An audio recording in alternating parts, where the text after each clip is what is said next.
We're here in the Humboldt, Atascocita, Houston area, and we are in Lakeshore, and this is going to be basically going over everything they found during the inspection for the property in Lakeshore. All right, we have Red Star Home Inspections. We have Mr. Nick Jones. Hello. Not Mike Jones, but Nick Jones. All right, let's do it. So overall, everything's going to be in the report. I wouldn't say that there's anything too major or serious. The foundation looks okay. If you go around the outside of the house, you'll notice a few spots with some pretty good sized gaps around the windows, right? And sometimes we can kind of associate this, maybe with a little foundation movement or something. But honestly, I just think it's related to kind of normal settlement of the foundation. Okay. Part of my inspection, I do And this. sometimes I think what is it called? The ceiling? The caulking? Caulking? Yeah. Sometimes that just kind of out splits. the weather. Some of the gaps here are pretty significant, though. Like Okay. quarter of That's an good to inch. know. Yeah, That's good to know. I wouldn't really say it's just like the caulking splitting or cracking. Okay. I'd say there probably has been a little bit of minor settlement on Okay, the house. that's good to go over. But the zip level is not showing me any issues, right? This would be like measuring the foundation, right? Zeroing out my scale at the front door, and then all these measurements are like in relation to that 0 point. And these are fractions of an inch, so 0.3, 0.1, 0.3. So these are very normal and not concerning numbers. And up here, is this 1.5? Yeah, that's 15 foot, showing the, linear footage. So these, I see these numbers in okay. the center are the actual measurements. And this is like foot linear feet. I was getting worried. No. I was like, we got true foundation So problem. the foundation's fine. I'm going to have some recommendations in the report, things like considering gutters around the house. You don't have any gutters on the sides or the back of the house. And, they got the sprinkler system turned off right now. So I'd really kind of look into that and get that functioning again. And that way we can be sure we have a nice healthy foundation. Okay, great. But structurally speaking, things look good. Okay. I got up on the roof, and the roof's original to the house, right? So when I'm up there looking at the roof, I can see there is a little bit of some granule loss. I don't know how well it's coming out in the video. I but see you it can see good. a little bit of that granule loss, which is kind of typical for a roof that's 12 or 13 years old now at this point. So in my opinion, it's not warranting of replacement. The wear and the tear is pretty normal or expected. Okay. So don't let anybody who comes out here tell you, this means the roof is old and needs to get replaced. The roof has life left in it. Okay, good to know. But it does need a little bit of maintenance, mainly around the penetration points, right? Where, the vents are starting to, the nail heads get exposed, and then you can start to get some water penetration. And then when I was up in the attic space, I can see a few spots where some of the sheathing is kind of swollen a little bit, right? And that's kind of an indication that maybe there's just a little bit of water making its way through those vents. Okay. So we just want to seal everything up really nicely. And then there's some other areas where you're getting light around the vents, and we want to seal all those spots up. Okay. So typical maintenance, nothing serious with the roof. There's one thing is funny, whenever I get the light from the inspector, a lot of roofers kind of hit back and say, no, it's meant to be a little light but I guess it just depends on what is covering the... Yeah, the light's not as concerning to me as the sealant and everything. Because when you can see the sheathing is kind of swollen and a little discolored, that probably means there's just a little bit of water making its through. So the seal-up's important. If the roofer doesn't want to seal around the penetrations, that's Well, not the penetrations. I was talking about the little light at the very top of the pipe. Oh, I see. Is that what you were showing? Can you show it again? This is around the collar. No, I thought you were talking about the light right here. Oh, okay. No, not that light. No, so definitely if you're seeing the light, that means the water, good rain-driven or wind-driven rain could potentially get in. Okay, awesome. But the bottom line is it is an original roof, so it's a little bit older, but it's in decent condition. It just needs some typical service. Okay, very good. So structurally speaking, foundation looks okay, roof looks okay. Some things that might end up being kind of high dollar issues, you can see some of these windows have that failed seal, right, where we have that buildup, up in between the window glass. Mm-hmm. I mean, it's not a huge deal, as far as going to cause any big issues, but you got these big picture windows. This might be $300 a window to get these replaced, and you've got a lot of them. 1, 2, 3, Are all the seals broken? Most, we got 10 windows at least that have seals that are failed. Okay. And a lot of them are these big windows like this, which are a little more expensive. I mean, you could be looking at $2,000-$3,000 to get all this glass replaced. Got it. Good to know. Yeah, not a big issue as far as causing big problems, but it will be expensive. Right. So I'll mention those things in the report. Another issue up in the attic space, your ventilation of the attic space uses these fans, these powered fans that are plugged into the outlets. And they have like little thermostats on them, and you can kind of adjust the thermostat, but the fans aren't coming on. I mean, I turned the thermostat all the way down to like 50 degrees. It should have been coming on. So you got the thermostat to work? No. This is a thermostat for the attic, for the ventilation of the attics. Right. Exactly. So these are like powered fans that pull the air out of the attic. So it's important that these are working. I think the motors are probably out on those. Yeah, I could believe it. So a few $100s to get, and there's 2 different fans. So maybe $400 or $500 to get those fans replaced. Correct. So I'll mention that in the report. So that's kind of the idea of the structural portion of the inspection. Nothing too serious like foundation or roof, but we got, a few $1,000s in some window repairs. We got some other maintenance things that'll be in the report. Absolutely. Let's see, just kind of some general information. We can kind of walk this way. So these tiles, I think, were painted this way. Oh, wow. So this is like the original tile, and then they painted the tiles, and you can kind of see it, with the rest of the tile in the house. And they actually painted the tile in this front bathroom shower too, which is kind of a little unusual. I don't really think it's like a problem per se, but you can see here where this whole shower has been painted.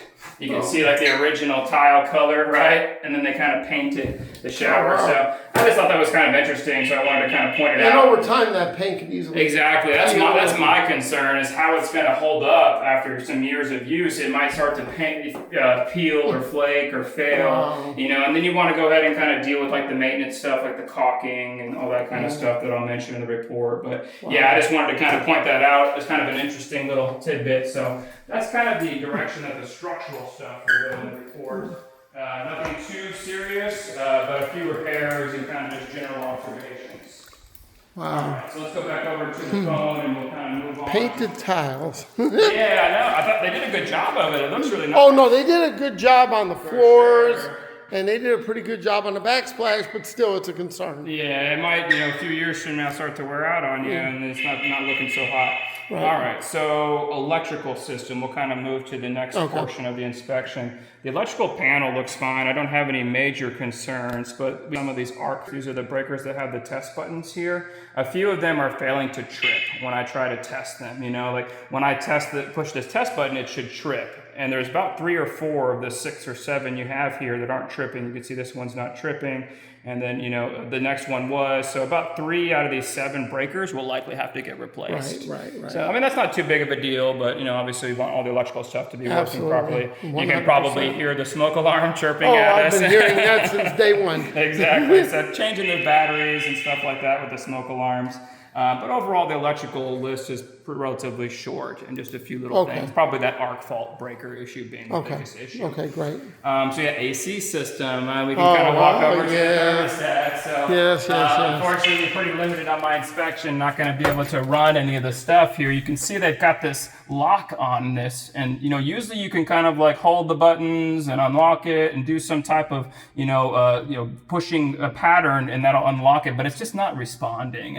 And I spent about 15 or 20 minutes just kind of troubleshooting it, trying to figure it out. Turned the power off to the unit to reset it, and it still wasn't working. My assumption is that this thermostat is probably no longer working and will have to get replaced. I've come back with the same assumption. Exactly. So there is some good news with the AC system. The AC system, the condenser outside is original, but they've replaced the evaporator coil in the attic space. Okay. That was replaced in 2022. Okay. So usually it's those evaporator coils that go out That's first. what always goes out Exactly. first. So I would be optimistic that Furnace is original to the house. Yeah, but those tend to last a Right, while. I agree. Honestly, I'm optimistic that you're not going to have any really big issues with the HVAC, but obviously we won't know until the thermostat gets repaired, so that's a priority in the report. Okay.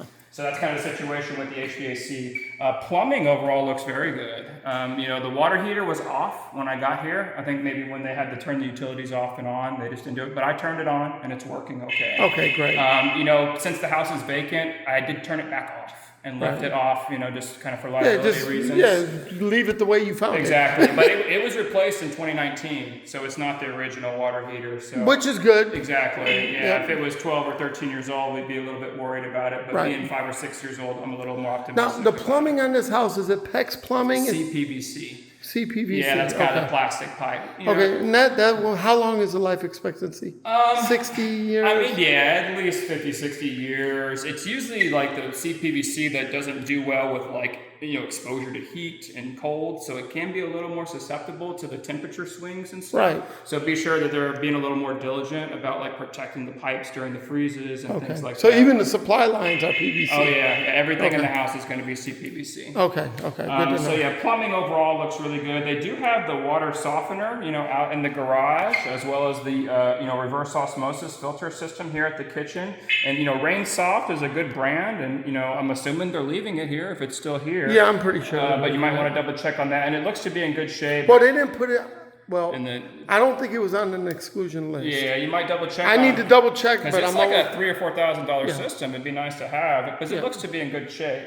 Okay. So plumbing overall looks really good. I had a couple of little things like, you know, in the front bathroom, when you run the shower diverter to try to divert, you know, water from the tub up to the shower head, the diverter is not functioning very well. So you might end up having to replace this diverter, but that's a pretty minor Okay, repair, yeah, nothing I agree. serious. I agree. So I think overall plumbing is good news, nothing serious. on the Okay, very plumbing. good. Appliances here in the kitchen. The disposer is working, but there's actually a leak underneath the where the disposer connects to the sink. Okay, So the disposer, I'm optimistic you'll be able to salvage, but they might have to like take the disposer off, you know, And redo the reseal it gasket and all then that, right. reconnect it. So that'll be in the report, and everything else is working fine. I mean, the cooktop is working, the oven, you know, the exhaust vent, the microwave. It is vented out to the outside, which is Very nice to nice. have. I mean, it's not new. There's a little bit of wear and tear. You can kind of see some rusting and a little bit of like surface damage, but it's not having any real effect on the system. And then you can see here on the microwave as well, you know, where some of the buttons aren't really, the buttons are working, but the lights, you can see a few of the lights aren't really working on the display. I mean, it's really not creating a big problem or anything, but you know, some of it is a little bit worn out. Where you might, you know, might kind of annoy you if some of your lights aren't working, you know, on the system. Right. But the unit's working fine, and it's not, you know, malfunctioning. Okay, good. So yeah, that's pretty much it. The garage door openers in the garage are working fine.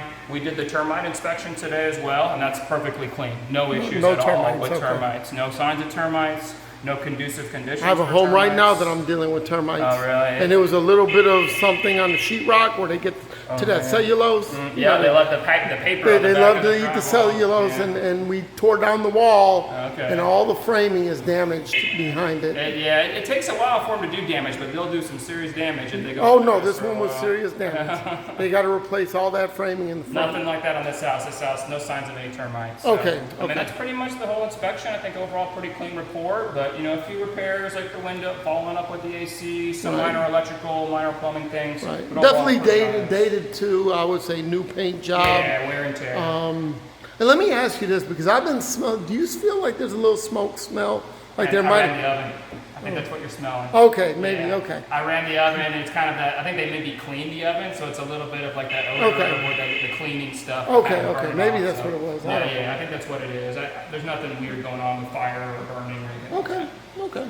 Well, I think we covered all the components of the house, the major functioning systems. Cool. So, yeah, so we're gonna go ahead and end this video feed.